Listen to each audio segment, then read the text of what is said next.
This is Nyan Cat. He's part cat, part Pop-Tart. The gif of a rainbow-casting feline was a viral meme back in 2011. Fast forward to February 2021, the original gif was sold at an online auction for 300 Ether, the cryptocurrency that powers the Ethereum network. That was equivalent to nearly $600,000 at the time. You may be asking how someone can own the original copy of a GIF that was pervasive around the internet. It's because it was sold as an NFT, or non-fungible token, which acts like a digital certificate of authenticity. The market for NFTs ballooned in 2020, climbing to a market cap of at least $338 million from about $41 million in 2018. But skeptics are asking whether these assets are really worth the value assigned to them, especially if all it takes to view them is an internet connection. To understand how NFTs work, first you need to understand what fungibility is. Fungibility refers to the ability of an asset to be exchanged or substituted with similar assets of the same value. A simple example of a fungible asset is currency. Say you have 5 $1 bills in your wallet. You may not want to carry around so much change, so you exchange them for a single $5 bill. The value of your money is still $5, regardless of the fact it's now in a different form. Non-fungible assets are the opposite. Each one is unique and can't be easily substituted for something similar. Think of the Mona Lisa. It's an original piece of art. It couldn't be swapped out for, say, a Mona Lisa poster from the Louvre gift shop, because the poster doesn't hold the same value. The idea behind NFTs is that you have this digital signature in the way that a great work of art might bear the signature of the person who created it. So you can always go and look at the original and say, yes, this is the real one, this is authentic. A NFT winds up having that through the blockchain where the information is recorded.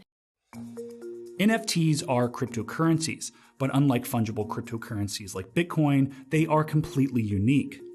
They exist as a string of numbers and letters stored on a blockchain ledger. This information can contain who owns the digital asset, who sold it, and when it was sold. This information is also encrypted, ensuring the NFT's authenticity and scarcity. In doing so, they fix a difficult problem for digital creators on the internet: how to make your creation scarce and therefore more valuable. So with NFTs, you wind up having this scarcity because they are non-fungible, and because of that, there is only one of these tokens that can exist. It can't be traded for anything similar because there is nothing similar that exists. And so you wind up getting that scarcity and that limitation, which helped drive up some of the prices.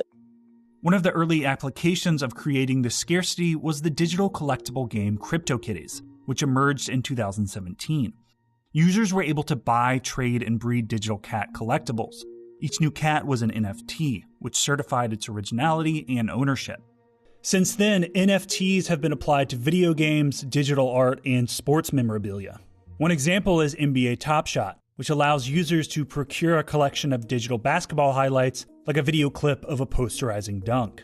All highlights are NFTs and have become big business. By mid-March, NBA Top Shot had clocked in over $338 million in sales since it went live in October 2020.